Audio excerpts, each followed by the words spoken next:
Bună dragi urmăritori! Bun venit pe canalul nostru! Te afli la adresa potrivită, unde poți accesa instantaneu cele mai recente știri.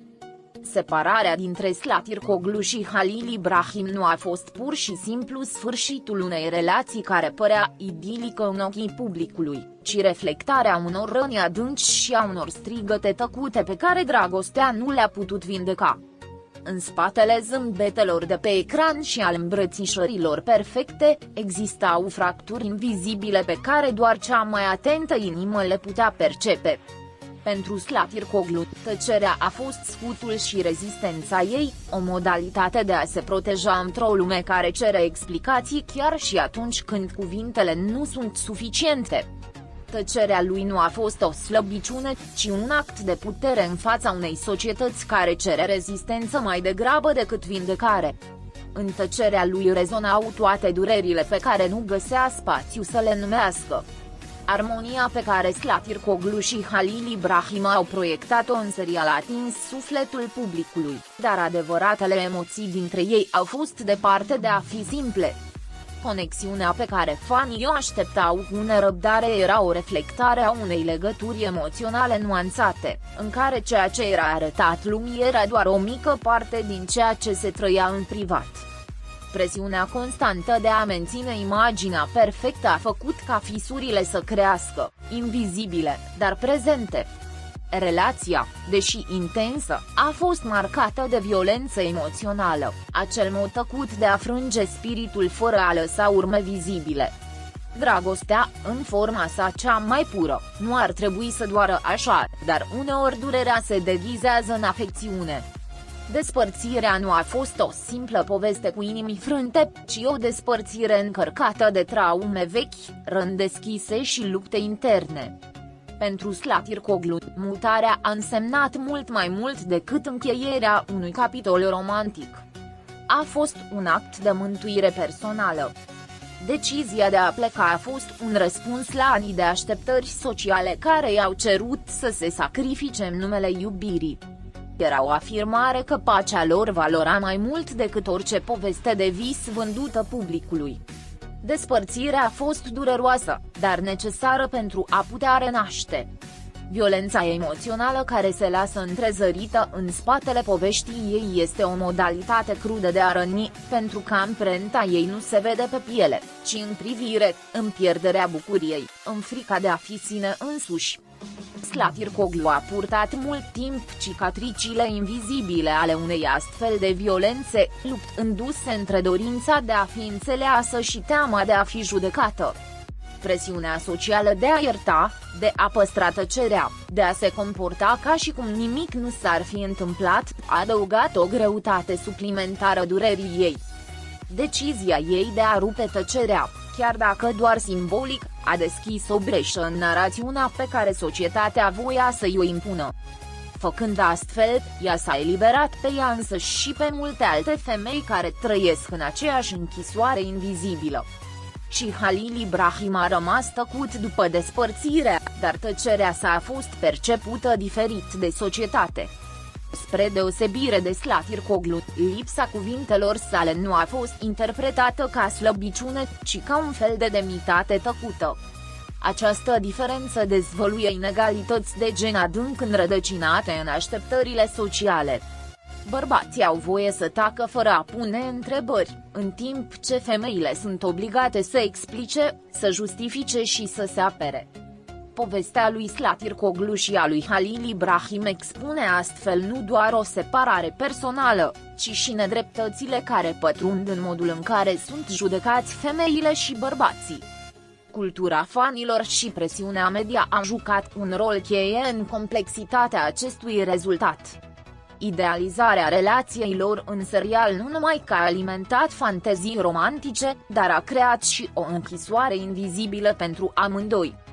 Publicul, îndrăgostindu-se de cuplul fictiv, a închis ochii la realitățile potențial dureroase din culise. Așteptarea perfecțiunii a devenit o povară insuportabilă, mai ales pentru Slatirkoglu, care purta responsabilitatea de a menține o imagine care nu mai corespundea adevărului ei. În acest context, Separarea a fost atât un act de ruptură, cât și un act de eliberare. Povestea Slatircoglu devine un ecou al milioanelor de voci feminine care rămân tăcute în fața violenței emoționale. Ea le reprezintă pe toate acele femei care, din frică, rușine sau presiune socială, au învățat să-și ascundă durerea în spatele zâmbetelor. Prin preluarea controlului asupra vieții sale și îndreptându-se spre vindecare, Slatircoglu transmite un mesaj puternic. Iubirea de sine ar trebui să depășească orice așteptări ale celorlalți. Drumul tău către recuperare este și un drum către împuternicire. Nu este vorba doar despre vindecare, ci despre reconstrucție cu forțe reînnoite. A accepta durerea trecutului și a-ți permite să renaști este un act de curaj care rareori este sărbătorit așa cum merită. Slatircoglu nu a ales doar să părăsească o relație dăunătoare, ci și să se confrunte cu judecata unei societăți care preferă să vadă femeile suferind în tăcere. Transformarea ei profesională, pașii fermi pe care i-a făcut după despărțire, sunt reflexia unui suflet care a decis să nu se lase definit de răni. Fiecare nouă realizare este o mărturie tăcută a puterii tale. Fiecare zâmbet sincer pe care îl oferă acum poartă greutatea tuturor lacrimilor cărora nu le-a permis să o învingă. Iubirea, așa cum o înțelegem social, tinde să idealizeze finalurile fericite în care totul se potrivește perfect. Însă povestea lui Slatircoglu ne amintește că, uneori, adevăratul final fericit este să renunțăm la ceea ce doare. Eliberarea unei femei dintr-o relație marcată de violență emoțională este o poveste despre iubirea de sine, nu despre singurătate. Slatircoglu a pășit spre viitorul ei, nu fugind de trecut, ci înfruntându-l cu demnitate. Călătoria ta nu este una a pierderilor, ci a cuceririi personale. Nu toate iubirile sunt destinate să înflorească. Unele există doar pentru a ne învăța să fim mai puternici. Presiunea socială cu care s-a confruntat Slatircoglu evidențiază, de asemenea, nevoia urgentă de a contesta normele de gen care perpetuează suferința tăcută a femeilor. Se așteaptă să fie puternici, dar docil, rezistent, dar supus. Răbdător, dar mereu zâmbitor. Ruperea de aceste așteptări necesită un curaj imens. Tăcerea pe care mulți au interpretat-o drept slăbiciune a fost, în realitate, o declarație de război împotriva unui sistem care face invizibilă durerea femeilor. Slatircoglu a ales să nu le explice adevărul ei celor care nu erau dispuși să asculte cu adevărat. Povestea lui Slatircoglu este mai mult decât o simplă separare mediatică, este o poveste despre rezistență, reziliență și reconstrucție. Înfruntându-și trecutul și mergând spre viitor, Slatircoglu a deschis calea pentru ca alte femei să găsească puterea de a-și alege bunăstarea mai presus de orice. Lupta ta nu este doar a ta.